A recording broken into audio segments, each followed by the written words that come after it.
If there's one thing I think most YouTubers overlook, it's the importance of custom thumbnails. Most of the time, viewers are going to look first at your thumbnail and then to the title to verify that the topic is relevant to their search.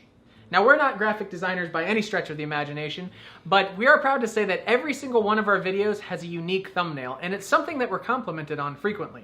We want to quickly show you how we make our own custom thumbnails that make it look like we know how to design just by combining some royalty-free artwork. Okay, so let's get started and show you how we make our thumbnails without actually really drawing or designing anything. I guess technically it is designing, but we use other people's artwork and kind of make it our own. So let's open up one of our previous thumbnails. This one was for a video called That's Not Saving Money.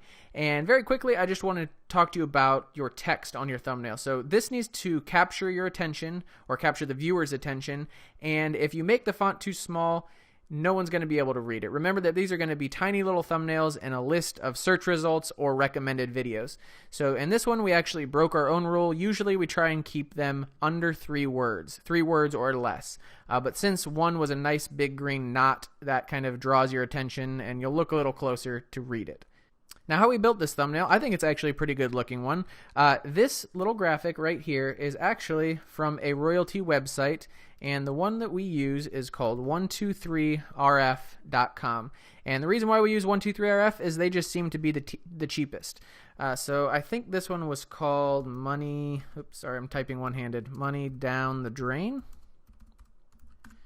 Now, I always use vector illustrations because I don't want someone else's photos as my thumbnail. I want them to be like a cartoon, but that's a personal preference. So you click vector illustration and you search, and hopefully this pops up. I did not check. Yes, there it is. Okay, so here is the picture that I found, and then I usually download in the 300 dpi in the smallest resolution because that's usually big enough for a YouTube thumbnail. And then what I would do is take it over to Photoshop, and I would say new project and 1920 by 1080. Web resolution is technically 72 pixels an inch. I usually do 150 just so I have a little bit of extra breathing room for scaling, but you certainly don't need to do that. And then once I have the image, I usually try and do a new background. This one I think was also from 123rf. And I want to say it was this one, if I'm not mistaken. And then I turned down the opacity. So I purchased both of those images. I brought them into Photoshop. And then I added the text. Now for text, you're going to want to use big block letters. And like I said, 3 words or less. Yes, I agree. This does take a little bit of practice because, you know, I had to stretch the background to fill the whole aspect ratio.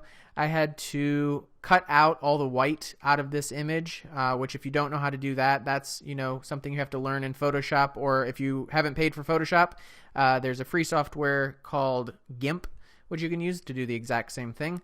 And even just color schemes, you know, I could have made this red, which would have clashed with the green. It would have made it look Christmassy. So there's all kinds of things, you know, we are really designing our thumbnails here, but it does not take very long because we use other people's artwork in our own way. I hope that makes sense. If this is over your head, like it is mine, a great alternative would be to pay a graphic designer to come up with a template for each of your thumbnails. This is possibly an even better branding tool because each of your thumbnails will have a very recognizable template.